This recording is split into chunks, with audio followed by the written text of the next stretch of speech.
o produciéndose una hemorragia, ¿cierto? O sea, se rompe el vasito y el tejido es injuriado por la sangre, ¿no? Entonces, tenemos enfermedad cerebrovascular de tipo isquémico y tenemos enfermedad cerebrovascular de tipo hemorrágico. ¿Cuál es más frecuente? La enfermedad cerebrovascular de tipo isquémico, entre un 85, ¿no? A un 80-85% más frecuente en relación al SB hemorrágico, que es entre 15 a 20%, ¿ya? Ay, no, ¿por qué no? Ya, bueno. Entonces, bueno, ya teniendo en claro esos dos conceptos de enfermedad cerebrovascular, tanto isquémico como hemorrágico, vamos a hablar en esta ocasión de enfermedad cerebrovascular isquémico, lo llamado también infarto cerebral, ¿no es cierto? Y cuando hablamos de esto, tenemos que tener en cuenta dos definiciones, ¿no es cierto? El ataque isquémico transitorio y el infarto cerebral. ¿Qué es el ataque isquémico transitorio? Como su nombre mismo lo dice, transitorio, o sea, solamente es un tiempo, puede ser 1 hora, 2 horas, 3 horas, o que dura menos de 24 horas, pero en su definición está que no debe de haber ninguna lesión en la neumática, la tomografía, resonancia, ¿ya? Eso es importante saber, o sea, de que es un déficit, ¿no?, neurológico, ¿no es cierto?, que puede ser una hemiparesia, una hemiplegia, una alteración de los campos visuales, una ataxia, una disartria, yo qué sé, pero que dure menos de 24 horas, ¿no es cierto? Y no solamente necesariamente por una falta de flujo en un área del cerebro, sino también puede ser a nivel de la médula o la retina, ¿ya? Entonces, la localización no solamente se basa a nivel del cerebro, ¿ya?, sino también a nivel de la médula espinal y de la retina, ¿ya? Lo otro es que hay que tomar en cuenta que en el ataque isquémico transitorio, acá manejamos escalas, ¿no es cierto? La escala ABCD, ABCD2, ¿no es cierto?, donde me indica cuánto es el riesgo de que un paciente haga un infarto cerebral. Entonces, cuando termine la clase, ustedes van a tener tarea después de la clase, hacer las escalas, ¿ya? La escala ABCD2, ¿en qué consiste? ¿Qué parámetros califican, ¿no? Cuando uno tiene un ataque isquémico transitorio, ¿cuál es el riesgo de que un paciente tiene de que haga un infarto cerebral? ¿Y para qué me interesa eso? Para el tratamiento, ¿no es cierto? Porque el ataque isquémico transitorio se trata, pero se trata y se da doble antiagregación plaquetaria dependiendo de la escala ABCD2, ¿no es cierto? Por ejemplo, si la escala ABCD2 es más de 4 en puntuación, yo tengo que dar doble antiagregación. ¿Cómo se hace, doctora, doble antiagregación? O sea, doy ácido acetilsalicílico más clopidogrel, ¿no es cierto? Entonces, esa es la indicación del tratamiento. Por eso el ataque isquémico transitorio como tal, sí, dura menos de 24 horas, el déficit neurológico, pero cuando doy un tratamiento, cuando hago la antiagregación, cuando el ABCD2 es más de 4. Entonces, ustedes, su tarea es revisar en qué consiste la escala. Yo les voy a preguntar en el examen, ¿ya? ¿Qué es la A, qué es la B, qué es la C, qué es la D, ¿no? Cada uno tiene un significado. A de edad, age, ¿no? Está en English, entonces ustedes van a ver cuánto es más riesgo, cuánto es el porcentaje de riesgo, pero de ahí lo que más importante, digamos, que vamos a sacarle de ahí, como quien dice, la carnecita, es que el ABCD2 más de 4, tengo que hacer doble antiagregación, ¿ya? En relación al infarto cerebral, acá ya sí, no es transitorio, acá ya hay un core, hay un área de penumbra, hay una lesión imagenológicamente hablando y que va a producir un déficit neurológico, pero que va a ser más de 24 horas, ¿ya? Entonces, que igual puede ser a nivel de focal, cerebral focal, espinal o retinal, ¿ya?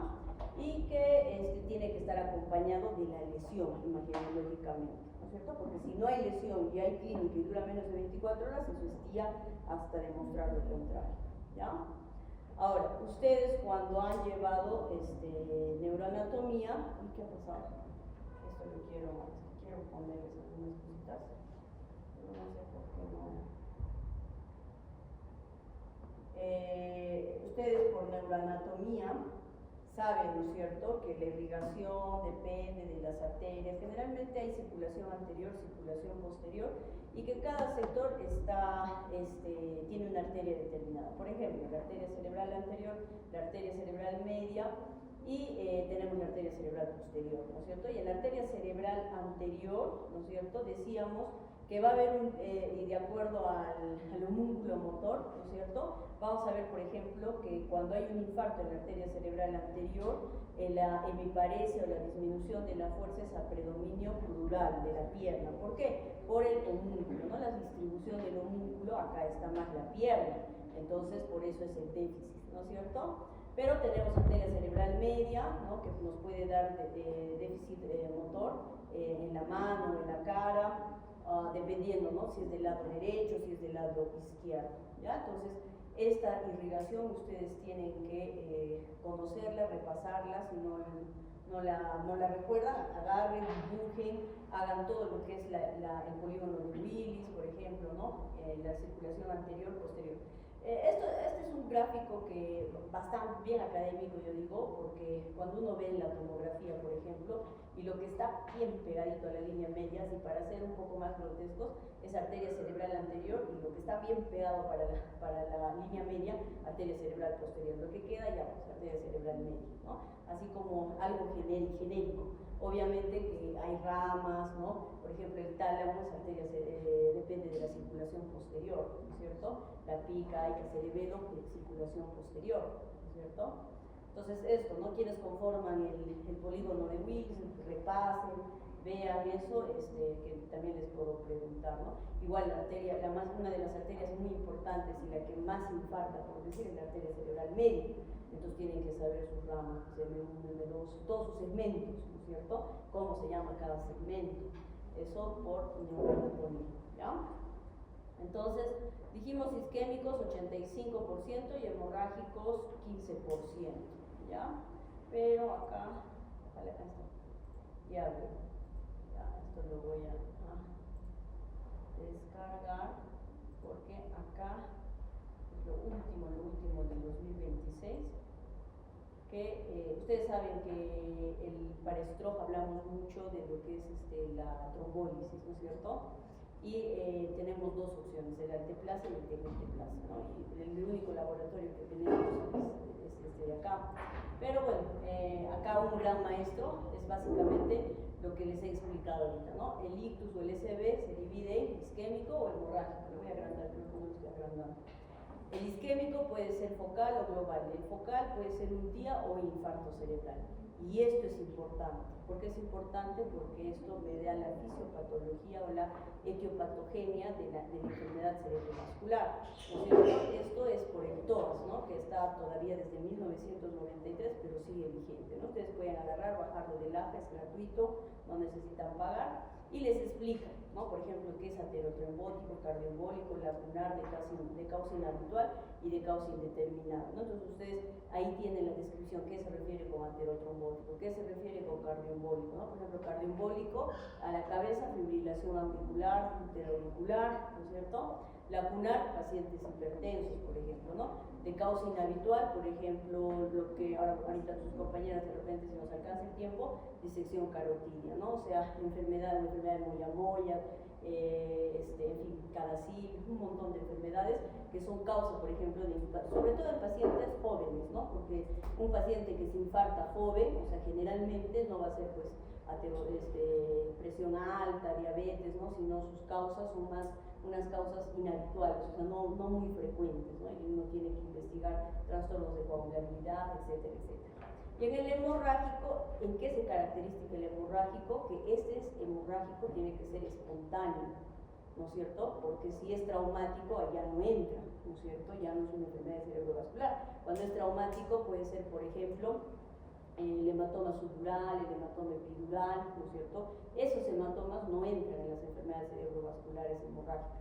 Tiene que ser espontáneo, o sea, no traumático, de origen no traumático. Y ahí tenemos a las dos más importantes, la hemorragia subaracnoidea y hemorragia intracerebral espontánea, ¿no? Pero doctora, también hay hemorragia subaracnoidea postraumática, sí, es cierto, cuando uno sufre un golpe puede tener un hematoma epidural y además puede tener una hemorragia subaracnoidea, pero ese es traumático, ese no entra pues en la clasificación del SB hemorrágico, ¿ya? Tiene que ser de forma espontánea. parenquimatoso ventricular, ¿no? La hemorragia intracerebral se divide en parenquimatoso o ventricular. El parenquimatoso puede ser lobar, profundo, cuando es en los núcleos de la base, troncoencefálico y cerebeloso, ¿ya? Esto es lo que ya hemos hablado. Esto, frecuencia de anormalidades en paciente con episodio. Bueno, esto es básicamente para ver los pacientes que tienen un TIA, a qué momento pueden hacer alteraciones en las resonancias magnéticas y ya va pasando a otro lado, ¿no? En lo que es el TOAS, básicamente lo que nos interesa saber es el tipo de etiopatogenia que ha tenido para yo dar tratamiento. Por ejemplo, en el cardioembólico voy a tratar de utilizar anticoagulantes, ¿no? Los anticoagulantes nuevos, ustedes ya han llevado cardiología. ¿Cuáles son los anticoagulantes nuevos? Rivaroxaban, apixaban, dabigatran, ¿no es cierto? O warfarina, si no hay platita, warfarina. Y si son no cardioembólicos, puedo utilizar antiagregantes, ¿no es cierto? Y eso básicamente. Dentro de los cardioembólicos, básicamente tenemos la fibrilación auricular, por ejemplo, ¿no? Alto riesgo de hacer infartos cardioembólicos, ¿no? Luego tenemos la aterosclerosis, ¿no es cierto? Enfermedad también de pequeños vasos, los lacunares, eso básicamente todas, ¿no? ¿Qué es un infarto, por ejemplo, lacunar? ¿No? ¿Cuánto mide un infarto lacunar? ¿Quién sabe? Menos de 1.5, 15, ¿no es cierto? Milímetros tiene que medir y generalmente están localizados en regiones, en núcleos basales, ¿no es cierto? Entonces, todas esas definiciones de cada uno están en el TOAS, ¿ya? Y los cardioembólicos, los más altos, tenemos a la fibrilación auricular, tenemos a los que tienen válvula, ¿no? Prótesis de válvula mecánica, tenemos, por ejemplo, al mixomatrial, ¿no? Endocarditis infecciosa, también, ¿no? Entonces son de alto riesgo, por ejemplo, esos infartos, ¿no? Entonces, esto es básicamente lo que les había mostrado. Lo que sí vamos a tratar de ver es que, dependiendo de la localización, por ejemplo, la arteria cerebral media, ¿qué me puede causar? Hemiparesia, hemipuestesia contralateral, predominio faciobraquial, hemianopsia homónima contralateral, podría producir una desviación oculocefálica hacia el lado de la lesión, ¿no? El paciente que se ha infartado siempre mira su lesión, entonces viendo clínicamente, tú puedes decir está en qué lado el infarto, ¿no? Afasia de Broca o hernia o global, dependiendo, ¿no? Si es el hemisferio dominante, en este caso el lado izquierdo, tendría pues esta clínica, ¿no? Pero si es en el lado derecho o el lado no dominante, tendríamos la heminegligencia corporal, la somnopsia, desorientación espacial. Entonces, básicamente esto es para la ubicación, ¿no? La clínica que ustedes lo van a ir repasando, ¿ya? Acá no. Ahora sí, regresamos por acá. Pero doctora, ¿y cómo sería más o menos la fisiopatología? Justo ahorita viniendo, encontrado, ¿no? ¿Y qué es lo que sucede cuando hay un infarto cerebral? ¿Qué es lo que sucede? ¿Alguien se anima a decir? Bueno, hay una isquemia, hay un hipoflujo. ¿Cuánto es el flujo sanguíneo cerebral, lo normal? 50 ml por 100 gramos por minuto, ¿no? Viene a ser el 15% del gasto cardíaco, el volumen que llega. Obviamente cuando baja ese volumen, ¿no es cierto?, ya empieza a haber daño cerebral. Puede haber un daño en lo que se llama la penumbra, ¿no es cierto?, o ya un daño irreversible, que es el core, ¿no? O sea, la parte recta que ustedes están viendo. ¿Pero por qué se da ese daño? Porque la isquemia va a tener una falla en la energía, va a liberar glutamato. El glutamato, ustedes saben que es el neurotransmisor excitatorio por excelencia, ¿no es cierto? Y su exceso pues daña, y además de eso se produce una alteración en la membrana, ¿no es cierto?, celular, permitiendo ingreso de calcio intracelular, por lo tanto apoptosis, necrosis. Entonces todo eso se va a un daño mitocondrial, ¿no es cierto? Entonces se produce la apoptosis y se produce el daño irreversible, ¿no? Entonces La penumbra es importante nosotros detallar porque es el área rescatable en el cerebro, ¿no? El core ya no podemos hacer, digamos, ya no podemos hacer mucho por ahí, ¿ya? Entonces, básicamente por ahí era lo que quería empezar. La enfermedad cerebrovascular es la primera causa de discapacidad a nivel mundial, ¿ya? Aspectos socioeconómicos, bueno, causa más importante de incapacidad prolongada en adultos, segunda causa más común de demencia, existe la demencia vascular, dentro de las 3 primeras causas de muerte, ¿ya? El TOAS tienen que revisarlo porque está gratuito, este es de 1993 y les va a explicar cada uno en qué refiere el cardioembolismo, los infartos de pequeños vasos, ¿no? ¿A qué se refiere cuando dicen, por ejemplo, stroke del causa indeterminado, ¿no? Entonces, todos esos conceptos los van a repasar, ¿ya? Esto es, bueno, causas no comunes, ¿no? Esto es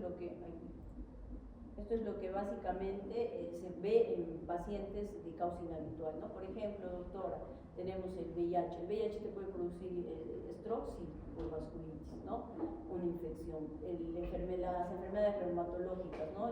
Takayasu, enfermedad de Berger, tenemos otras enfermedades, por ejemplo, el síndrome de Coja, enfermedad de Lyme, el cisticerco también te puede producir un infarto, ¿no? Igual por la misma mecanismo, una meningitis tuberculosa también, ¿no? O un SB isquémico, un SB mal. No es lo frecuente, pero hay que también considerarlo, ¿no? Otras causas tenemos, por ejemplo, a ver, acá tenemos las trombofilias, ¿no? Vasoespasmos, enfermedades de hipercoagulabilidad, que debe estar en la siguiente diapositiva, no está. Bueno, pero tenemos, por ejemplo, déficit de proteína C, ustedes han llevado hematología, ¿no es cierto? Entonces, saben todos los factores de coagulación que participan, ¿no? El factor 5 de Leyda, todo eso, ¿no? Entonces, hay pacientes que tienen alteraciones en estas proteínas, por ejemplo, proteína CS, y puede producirse infarto en pacientes jóvenes, ¿no? El embarazo es un factor de riesgo para SB, también trombosis cerebral, ¿no es cierto? ¿Y cómo hago el diagnóstico básicamente de una enfermedad cerebrovascular? Es clínico y con imagen. Acá si no hay, que solo es clínico. ¿Por qué? Porque yo puedo confundir un SB isquémico con un hemorrágico. O sea, para mí la tomografía es básica en una enfermedad. Obviamente, ¿cómo hago la sospecha? Porque tiene, ¿no, doctora? Tiene antecedentes de hipertensión, diabético, dislipidemia, todos los factores de riesgo, ¿no?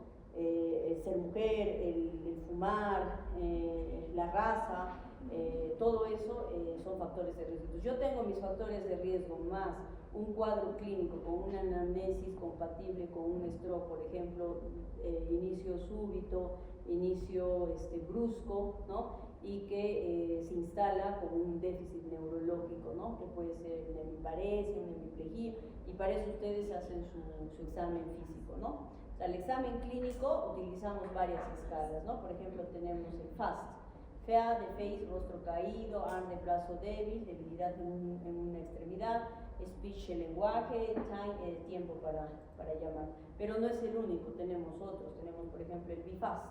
El BFAST, el B es pérdida del equilibrio, y ya le incluye acá los ojos, ¿no? Pérdida de la visión brusca, repentina, igual cara, debilidad, speech y time. O sea, acá solamente le agrega estos dos, ¿no? El BFAST, que sobre todo ven lo que es sobre todo el B, ¿no? El B es circulación posterior, porque está más que todo para circulación anterior, ¿no? Pero acá ya agregan circulación posterior.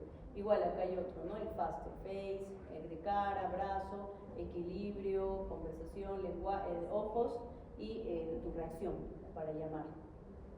Esto sí es importante, la escala de Niche, ¿no es cierto? Para hacer el diagnóstico es clínico el anamnesis, pero yo necesito el Niche, ¿para qué? Para saber la severidad del ictus, ¿no? La gravedad o severidad del ictus, que esto lo vamos a revisar en la parte práctica, lo vamos a desarrollar, pero seguramente ya han escuchado hablar de qué es el Niche, ¿no es cierto? Una escala que sirve para ver la severidad y el pronóstico, la evolución, y por temas de investigación también, ¿no? Pero su función principal es severidad o gravedad, ¿ya? y mide 11 ítems, ¿no es cierto? Y cada uno de estos ítems lo vamos a ir revisando en la parte práctica, ¿ya? Pero sí tienen que saber qué es escala de niche y es tarea también. Todo lo que es escalas les estoy dando para la tarea, para la casa. Escala ABCD, escala de niche. Ustedes tienen que decirme cuándo es una escala, un niche, un stroke menor. Un stroke menor, moderado, grave, muy grave, según la escala de niche. Eso lo tiene, es tarea para revisar, ya pueden revisarlo también. Entonces ustedes me avisan, ¿no? ¿Por qué es importante saber? Porque de acuerdo a ello también yo voy a tomar decisiones para trombolizar, ¿no es cierto? Ahora, dijimos la parte semiológica, la parte anamnésica, el examen físico y tenemos la neuroimagen, ¿no es cierto? La neuroimagen me ayuda, la tomografía, generalmente es lo que más tenemos más rápido, es más barato y casi lo disponen todos los hospitales de tercer nivel, ¿no? Y ahí a veces en el diagnóstico de la neuroimagen ustedes tienen que buscar muchas veces signos tempranos, ¿no es cierto?, de un infarto cerebral, porque a veces tú puedes tener la hemiparesia del lado derecho y ves la tomografía y a simple llana vista de repente dices no tiene nada, no denle de alta, no hay nada en su tomografía, no, siempre hay que hacer un correlato clínico radiológico para determinar, ¿no? Puede ser que tu paciente tenga hemiparesia y en la tomografía sí, pues no salga nada, ¿no? Un infarto ni sangre, pero tiene hemiparesia derecha. Tú no lo vas a dar de alta, ¿no? Estás en un stroke dentro de las 24 horas. Lo que pasa es que la tomografía dentro de las 24 horas te puede dar o sea, normal. O a veces te da signos tempranos, ¿no? Como el signo de la hiperdensidad de la arteria cerebral media del lado afectado, ¿no? Que puede ser derecho, puede ser izquierda, ¿no? Entonces, acá tenemos un signo temprano, aparentemente, pero digamos una tomografía al control a las 48 horas o 24 horas pasado el evento y ya se ve la hipodensidad, ¿no? Entonces, ¿para qué me ayuda la tomografía? Lo primero, para descartar que no sea hemorrágico, porque si no es hemorrágico yo procedo a darle tratamiento, ya sea prevención secundaria o tratamiento con el artelice o el arteplase o trombólisis, ¿no? Con RTPA, pero también me sirve para ver la localización, ¿no es cierto? Y el tamaño del infarto, ¿no? Si es pequeño, es grande. Entonces, por ejemplo, acá, ¿no? Tenemos una tomografía donde este es territorio de la PIC, acá es de la AICA y acá es de la ACES, ¿no? Entonces, también para ver la localización, ¿ya?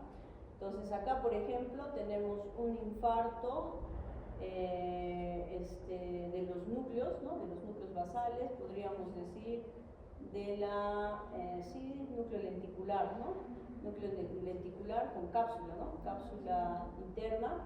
Y en la tomografía vemos hipodensidad y en la resonancia, dependiendo de qué protocolo, vas a ver hipo o hiperintenso, ¿no? Por ejemplo, este es un protocolo T2 y se ve con hiperseñal, ¿no es cierto? Pero en la tomografía de cajón, ¿no? Pero, a ver, la tomografía, doctora, entonces me da 24 a 48 horas, ¿no? Pero ¿cómo puedo saber si un paciente no tiene un stroke? Y quiero saberlo con mayor precisión, si la tomografía. O sea, hay estudios de neuroimagen como la difusión, la perfusión.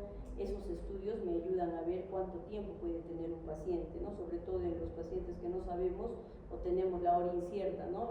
El wake-up o el periodo extendido para tomar en cuenta. Hacemos otros estudios para ver si hay área de penumbra y cuánto es el core, ¿no? Generalmente eso también nos ayuda para las imágenes. La angiografía también me ayuda cuando sospecho.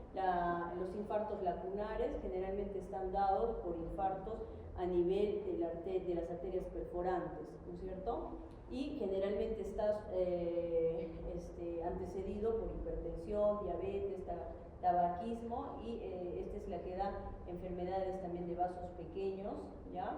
Y lo que se llama la enfermedad de Biswan, ¿no? Es la forma más severa.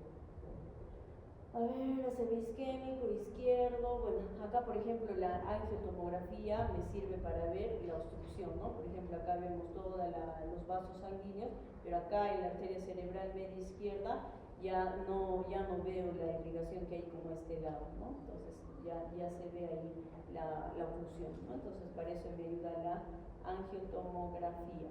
Les decía, estados de hipercoagulabilidad en pacientes, por ejemplo, jóvenes, ¿no? Factor 5. Generalmente pedimos todo eso, que son costosos, ¿no? Cuando viene un paciente que no sabemos qué tiene, que cuál es la causa, pedimos todo eso y fácil todo esto le sale 4.000, 5.000 soles solo hacer estos estudios, no es carísimo, ¿no? A veces no lo hacen y nos quedamos con indeterminado, ¿no? O esquizofrénico, pues. Acá, a ver, este también son estados de hipercoagulabilidad. Pero no olvidemos en jóvenes las drogas también, ¿no? Cocaína, heroína, todo tipo de drogas que también está asociado tanto a SB hemorrágico como SB isquémico, ¿ya? Todos estos son los paneles que se piden, ¿ya? Vamos a regresar por acá, porque por acá tenemos cosas nuevas. Ya estamos con la nueva, la guía, ¿no? Ya se han descargado la guía. Le te he pasado la guía, pero vamos a la nueva guía te he pasado. La guía, la de 119 páginas. ¿No? ¿No te ha pasado? No puede ser. No puede ser que no te haya pasado. O se me... Sí, del acta, ¿no es cierto? 119 páginas, ¿no es cierto? Es que eso es importante. El cuadro inicial súbito, generalmente el cuadro puede ser cefaleas, náuseas, vómitos, disminución del nivel de conciencia, elevación de la presión arterial, signos neurológicos focales, algunos pueden convulsionar. De acá, básicamente, el que causa, digamos, más cefalea, náusea, vómito y trastorno de conciencia son los SBs hemorrágicos versus los isquémicos, ¿no? Pero clínicamente es difícil uno de determinar, pues, ¿no? Ahora, en el SB hemorrágico, por ejemplo, dijimos que vamos a ver que, por ejemplo, dependiendo de la edad, la causa, ¿no es cierto? Por ejemplo, si es un paciente joven, ya tenía una enfermedad cerebrovascular, hemorrágico, van a pensar en qué, en aneurismas, malformaciones arteriovenosas, cavernomas, cosas así. Pero si es un paciente, digamos, de 90 años, van a pensar, no es que no se dé, porque hemos tenido también abuelitos con SB hemorrágicos de causas de aneurisma, pero no es lo frecuente. Lo frecuente, ¿qué es? La angiopatía mieloide, la hipertensión, ¿no es cierto? Esas dos causas. Y la hemorragia, dependiendo dónde se va a localizar, así como en la tomografía ya también se ve hiperdenso, ¿no es cierto? Si es lobar, si por ejemplo tenemos acá a nivel putaminal, en tálamo, hemorragias pontinas en el puente o cerebelosos, ¿no? Y acá también está, según la localización, la frecuencia en porcentaje, ¿no? Generalmente los que son en núcleos basales, generalmente es de causa hipertensiva. Progresión del hematoma, cuadro inicial, disminución del estado. Bueno, no es común en el infarto tener mucha disminución del estado, es más frecuente la hemorragia, la cefalea es más frecuente la hemorragia y los vómitos también, ¿ya? Esto ya lo dijimos, recomendar el uso de la escala para ver severidad o ¿cómo se llama? Gravedad, ¿no? Que es lo mismo, severidad o gravedad. Y esta es la nueva guía. Ahí sí tenemos que ver qué es lo que ha cambiado, doctora, qué es lo que ahora hay que hacer, ¿no? Y acá el core 1, ¿no? La guía te dice el uso del niche. Acá te lo dice ya la guía. En la anterior guía, el ALMA no hablaba de esto. En esta, la diferencia con la anterior guía es que ahora sí, ya meten el niche acá, ¿no? Como en pacientes con sospecha de stroke isquémico agudo, el uso de la escala de severidad del uso del niche es recomendado, ¿ya? Entonces, por eso es que tienen que conocer sí o sí el niche así, pero al dedillo, ¿ya? Stroke leve, lo que les decía, ¿no? ¿Cuándo es stroke leve? Del 0 a 5. Y acá esto es importante, ¿por qué? Porque para el tema de trombólisis. ¿Cuándo trombolizo? Cuando es menos de 4.5 horas. Ahora en la guía te dice hasta 9 horas, pero tengo que considerar qué cosa. Tengo que ver, claro, la perfusión, difusión, el área de penumbra que es rescatable, ¿no? Y para eso ya me apoyo de las imágenes con perfusión. Antes era crudo, 4.5 horas, ¿no es cierto? Los chinos ya se están lanzando hasta 24 horas, ¿no?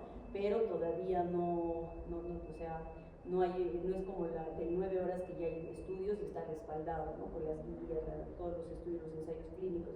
Los chinos todavía están ahí, pero los chinos ya dicen, no, se puede dar 24 horas, pero todavía eso no hay evidencia, no sea así como la que hay para hasta 9 horas, ¿ya? Esto es importante porque, como hablábamos en la mañana, hemorrágica. Si el niche está en 3, pero tiene discapacidad, sí lo puedo trombolizar, ¿no es cierto? O sea, cuando ustedes van a buscar criterios para trombólisis, van a encontrar niche, ¿de cuánto era? De 4 a 25, pero ya no es así. Tengo un niche menor y si produce discapacidad, yo sí puedo trombolizar, ¿no? Al menos que tenga alguna otra contraindicación, ¿ya? Por ejemplo, cuando hay una fascia severa, cuando hay una alteración del hipocampo o cuando hay una discapacidad en un paciente, ¿no es cierto? O que le limita esta discapacidad, entonces uno puede tomar la opción de trombólisis, ¿ya? Esto es para puerta, sí. En ese caso, digamos que la paciente tiene 3 o 4, 3 digamos, no llegaba a 4, y está ya con un tiempo de 2 horas, ¿cómo diferenciar en ese momento si es realmente un infarto o si es fibrilación? La tiene clínica. Porque tiene la tomografía, pues. Tú para trombolizar no puedes trombolizar sin imágenes. Y en el día, ¿qué va a hacer? ¿Qué va a considerar? No hay lesión, no vas a encontrar hipodensidad. Entonces ahí estaría en duda y viene el criterio de experto, ¿no? Se sabe, eso no es, ¿no? Entonces tú podrías utilizar hasta la resonancia magnética si tienes la duda de que podría ser un día. Generalmente se tromboliza, o sea, siendo crudos se tromboliza, porque hasta que tú demuestres el día, lo que tú tienes tu paciente y viene con un déficit, digamos, del habla, me dijiste, creo, ¿no? Del lenguaje, o digamos cualquier deficiencia, y tiene menos de 2 horas, entonces, y tú tienes una imagen donde no hay una hemorragia, puedes, ¿no? Trombolizar, no hay problema, porque ya tienes un niche que te está dando y una discapacidad, ¿no? Pero si tú quieres saber si es un día o no es un día, tendrías que hacerle una resonancia o una imagen con perfusión para percatarte, ¿no? Y a veces, hasta que tú tomes esa decisión, primero, resonancia y perfusión no lo tienen todos los establecimientos. Te puede tomar un montón de tiempo para tomar una decisión, ¿no? Pero,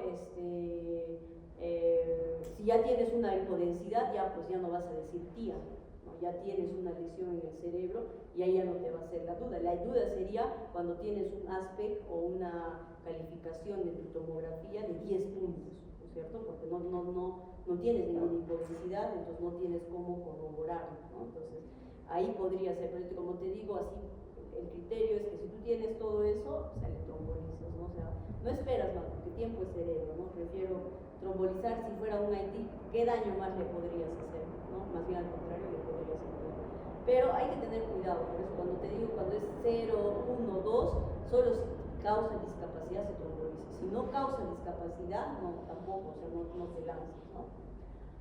Ok, entonces acá es lo que recomiendan las imágenes, ¿no? ¿Qué imágenes son recomendadas para el infarto cerebral, ¿no es cierto? Y ¿en cuánto tiempo te da, por ejemplo, un paciente que tiene un infarto cerebral?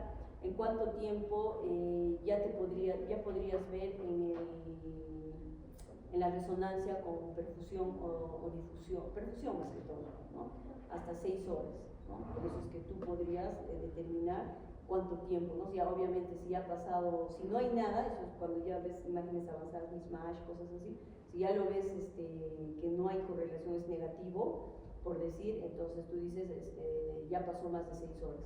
Si ya pasó más de 6 horas, ya pues en teoría ya no trombolizas, o sea, ya no podrías, ¿no? Acá tenemos el aspect, ¿no? ¿Para qué nos ayuda? La tomografía, detección, bueno, es para ver si hay hemorragia o no hay hemorragia. Dijimos, este es el dot sign, ¿no? El signo del punto también, que nos dice que hay un trombo ahí, ¿no? Puede ser el signo de la cuerda hiperdensa o puede ser el punto, que es el dot sign, ¿no? Igual acá tenemos, ¿no? El punto de dot sign. Y la escala de Aspen, que es importante, igual tienen que revisar ustedes la escala de Aspen. Todo lo que es escala de Misch, escala de ABCD, Aspen tienen que revisar, ¿no? ¿Cuánto es el total? 10 puntos. Y por cada zona o por cada área que yo voy viendo que está, ¿no? Por ejemplo, en el territorio del M1 voy quitando un punto. Cuando es menos de 7 puntos, hay riesgo de sangrado. Hay que tener cuidado para la trombolisis, ¿no? M1, territorio M2, M3, ¿no es cierto? M4, M5, M6 y la localización, ¿ya? Pero también hay aspectos del territorio posterior, ¿no es cierto? Considera, por ejemplo, lo que es tronco encefálico, 2 puntos, menos 2 puntos, y el resto es un solo punto, ¿ya? ¿Cuánto nos queda? 5 minutos. Ok, esto es básicamente, la guía ya lo considera y básicamente nos da las localizaciones igual y para poder determinar cuánto de ASPEC hay, ¿no? Esto ya lo considera también la nueva guía, ¿ya? Siempre hay que tener cuidado con los imitadores de los infartos. Por ejemplo, la parálisis de TOD. ¿Han escuchado hablar de la parálisis de TOD? Por ejemplo, cuando un paciente convulsiona, ¿no es cierto?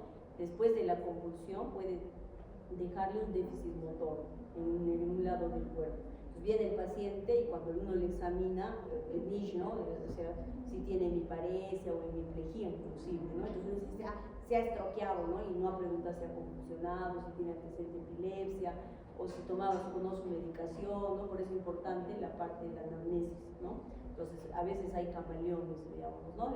Hay que diferenciarlo de eso, de los imitadores, pues, ¿no? De los imitadores. Básicamente revisamos por acá. Y el tratamiento, ¿no? Hay que hacer prevención secundaria con ASA, con clopidogrel, a veces doble antiagregación. La doble antiagregación se da cuando es stroke menor y cuando hay un día menor con un ABCDO mayor de 4, ¿no? Hay que hacer endarterectomía, por ejemplo, si hay una placa, ¿no? ¿Cómo se llama esto? Un ateroma, ¿no? A nivel de los vasos, dependiendo del tamaño, hay que considerar tratamiento con antiagregación plaquetaria o a veces es quirúrgico, ¿no? Cuando esté indicado, por ejemplo, cuando hay una estenosis sintomática severa de 70 a 99%, ¿ya? Y de acá lo más importante, bueno, el tratamiento, el ABCD, nunca hay que utilizar dextrosa cuando tiene sospecha de SB, siempre hay que utilizar soluciones hipertónicas como cloruro de sodio, hay que tratar de bajar la presión, no más de 180 sobre 105 la diastólica, y utilizar la betalol, captopril, ¿no? O antihipertensivos que tengamos a disposición para bajar la presión, pero no bruscamente, ¿no es cierto? Eso sí saben que no se puede bajar bruscamente dentro de las 24 horas, ¿no? Porque puedes añadir o puedes aumentar el área de hipoperfusión. La temperatura, el control de la glicemia, el monitoreo cardíaco, el uso de las estatinas usamos acá torvastatina, rosuvastatina, y las acciones de las estatinas no es porque bajas el colesterol y triglicéridos, sino por estas 4 funciones que lo van a revisar el tema de por qué se utiliza estatinas en nuestro, no es para bajar el colesterol, el triglicéridos, es para estabilizar la placa, ¿no es cierto? Pero por cuáles son sus mecanismos, ahí lo van a ir ustedes revisando, ¿ya? Ese es el estudio Sparkle que avala el uso de estatinas. Obviamente hay que tener cuidado en ancianitos, ¿no? Porque puede aumentar la fosfatasa alcalina, las transaminasas, puede producir mialgias, miocortías, rhabdomiólisis. ¿Acá van a hacer sus clases o dónde van a hacer? Al costado. Pero ¿cómo saben que la doctora ya venía? ¿Quién le avisa? ¿Ah? ¿En el otro? Pabellón. ¿Y quién les puede avisar si la doctora ya viene? ¿6 en punto arranca? Ok, entonces nada más rapidito, trombólisis, RTPA, los estudios, los ECAS 1, ECAS 2, ECAS 3. Estos criterios, por ejemplo, están ya prácticamente ya no están en uso. ¿Por qué? Porque acá, por ejemplo, te decía el NISH entre 4 y 22, ahora es de 4 a 25. Entonces, pero ya les he dicho que puede ser NISH menos de 3 o 5, siempre y cuando haya una discapacidad, ¿no es cierto? Lo más importante acá es, digamos, que no haya sangrado. Si hay sangrado, tú no puedes trombolizar, pues obviamente, ¿no? Tienes tu tomografía y sangre, imposible, ahí no vas a trombolizar jamás, lo vas a mandar a San Pedro, ¿no? Y tomografías de exclusión, esto también, ¿no? ¿Cuáles son los criterios? Eso tienen que revisarlo, ¿ya?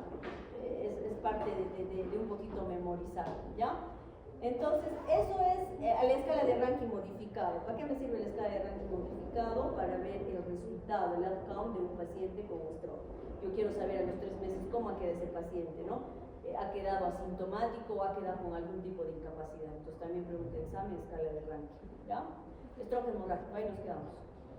Lo que yo les doy de tarea para la siguiente clase, les voy a dar permiso para que lo suban, es las escalas. Ya háganlo a mano, sus escalas y su interpretación. Le sacan foto y lo suben al aula virtual. Yo voy a habilitar el aula virtual hasta el próximo viernes para que lo puedan subir. ¿Ya? Pero háganlo ustedes, de tal manera que les quede educación. ¿Ya? Eso es todo. Vamos a hacer